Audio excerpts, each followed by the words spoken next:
Welcome to Samba Samba. Enjoy the video.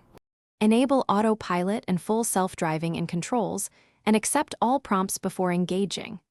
Verify the car has the FSD computer and 8 cameras active, and check software is updated to the latest release so vision models are current.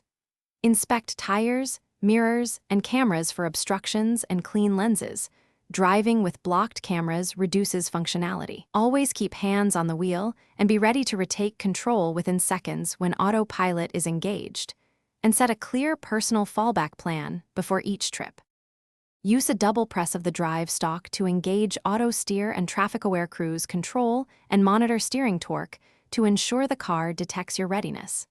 Set target speed relative to the limit, for example limit plus 5 mph, and adjust following distance to 2 or 3 for highway comfort.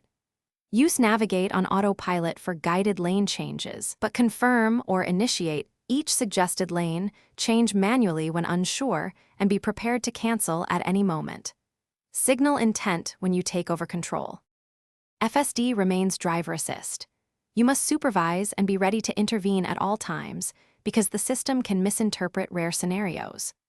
Avoid use in complex urban situations without clear lane markings or during heavy rain, snow, or glare, since vision models degrade under these conditions. Do not rely on it for parking where precision is required, and keep vulnerable road users in mind. Regularly review release notes after software updates and recalibrate or service sensors if behavior changes or camera obstructions. Thanks for watching. Consider subscribing if we helped you.